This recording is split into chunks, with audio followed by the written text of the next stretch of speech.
ఇల్లందు మున్సిపాలిటీలో ఎన్నెన్ని సమస్యలు ఉన్నాయో ఒక్కొక్కటిగా తెలుస్తూ ఉంటే విస్తుపోతూ ఉన్నా. ఇక మనందరికీ తెలిసిందే, చెరువులో అయితే చేపల మాఫియా ఏ విధంగా విజృంభించి అందులో చేపలు పెంచుకునే చేపలు వేసి సంవత్సరం పొడుగుతా మంచినీటి చెరువులో చేపలు పట్టుకుంటా ఉన్న మున్సిపాలిటీ సిబ్బందికి పట్టిన పాపాన పోలేదు. ఇక చూస్తే గతంలో మనం బెస్ట్ మున్సిపాలిటీగా ఎన్నో అవార్డులు తీసుకున్న మున్సిపాలిటీని చూసి ఆనందించాం. కానీ ఇప్పుడు చూస్తే నేను ఒక ఫ్రెండ్ దగ్గరికి వెళ్ళటం జరిగింది. ఆ ఫ్రెండ్ దగ్గరికి వెళ్తే అక్కడ పక్కనున్న ఒక వ్యక్తి మిత్రుడు నన్ను పిలిచి, చూడు మా గల్లీ ఏ విధంగా ఉందో అని చూపెడితే నేను పరేషాన్ అయిపోయాను. అక్కడ పరిస్థితి ఏంటంటే, ఇల్లందుకు 100 సంవత్సరాల పైగా చరిత్ర ఉండి ఊరు కూడా ఇక్కడున్న కార్మికులందరూ వెళ్ళిపోవటం జరిగింది. కనీసం ఇప్పటి వరకు కూడా ఆ వీధికి సీసీ రోడ్డు అనేది లేదు. ఆయన తన గోడు వెళ్ళబోసుకోవటం జరిగింది. ఆ వ్యక్తి వయసే సుమారు 40 సంవత్సరాలు ఉంటుంది. అతను పుట్టి బుద్ధిరిగిన దగ్గర నుంచి ఆ గల్లీని పట్టించుకున్న పాపాన పోలేదు. తెలుగుదేశం పరిపాలించింది, కాంగ్రెస్ పరిపాలించింది, టీఆర్ఎస్ పరిపాలించింది. ఇవి పార్టీలు ఎవరు వచ్చినా ఆ వీధికి ప్రచారం కోసం నాయకులు వస్తూ ఉన్నారు, వాళ్ళు గెలుస్తూ ఉన్నారు. తర్వాత ఆ వీధిని పట్టించుకున్న పాపాన పోలేదు. ఇల్లందు నడిబొడ్డున ఉన్న 22వ వార్డులో ఆ వీధిని చూసి నాకైతే చాలా బాధ అనిపించింది. ఎన్నో గొప్పలు చెప్పుకుంటాం, ఊరు అట్లా అని చెప్పుకుంటాం. కానీ మన ఊర్లో, మన మున్సిపాలిటీలో ఒక వీధి కనీసం సిమెంటు రోడ్డుకు కూడా నోచుకోకపోవడం నిజంగా నాకైతే ఆశ్చర్యం అనిపించింది, బాధ అనిపించింది. మేము గత 8 సంవత్సరాల క్రితం గ్రామ పంచాయతీ నుంచి మున్సిపాలిటీలోకి కొత్తగా ఇన్వాల్వ్ అయినాం. అప్పటి నుండి ఇప్పటి వరకు అంటే ఒక 20-30 సంవత్సరాల నుంచి ఇదే పరిస్థితి.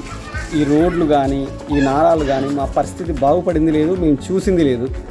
ప్రతి ప్రభుత్వం వస్తుంది, టీఆర్ఎస్ వచ్చింది, తెలుగుదేశం వచ్చింది, కాంగ్రెస్ వచ్చింది, ఎవరు వచ్చి చేస్తామని చెప్పేటోళ్ళే తప్ప మమ్మల్ని ఇంతవరకు మా రోడ్డుని కానీ మమ్మల్ని కానీ చూసిన వాళ్ళు లేరు. మా పరిస్థితులు ఎంత దారుణం అంటే, సాయంత్రం చీకటి అయితే దోమలతో మేము పడే బాధ అంతా ఇంత కాదు. ఇప్పటికైనా అధికారులు కానీ ప్రజాప్రతినిధులు కానీ స్పందించి మాకు ఏదన్నా ఒక విధంగా మాకు ఈ రోడ్డు అయ్యే విధంగా చూడాలి.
సింగరేణి పాత అప్పర్ ప్రైమరీ స్కూల్ ముందు, అంటే ఇప్పుడు అక్కడ అందులో మైనారిటీ స్కూల్ పెట్టిండ్రు. ఆ స్కూల్ ఎదురుగే ఉన్న గల్లీలో ఈ పరిస్థితి నెలకొని ఉంది. ఇంతకాలమైన పుట్టి బుద్ధెరిగి 50 సంవత్సరాలకు పైచీలుకైనా మా వీధి పరిస్థితి ఇలాగే ఉంది. వర్షం వస్తే మా గోడు వినే నాదుడు ఉండడు. మా పిల్లలు పెద్దలు ఎవరు కూడా రోడ్డున నడిచే పరిస్థితి లేదు. కనీసం ఇకనైనా ఈ రోడ్డు వేస్తారన్న ఆశతోనే మేము ఈ విషయాన్ని చెప్తా ఉన్నామని అక్కడ ఉన్న స్థానికులందరూ కూడా చెప్పటం జరిగింది. వారికి ఏ సమస్య లేదు, వాళ్లకు ప్రభుత్వం ఇచ్చే ఇల్లు లేకపోయినా పర్వాలేదు, ఇల్లు వస్తే ఒక కుటుంబమే సంతోషిస్తుంది. అలాగే ఏదో స్కీమ్ లోన్లను ఇచ్చినా ఆ ఒక్క కుటుంబమే సంతోషించేదేమోలే, కానీ మాకు అవి ఏమి వద్దు.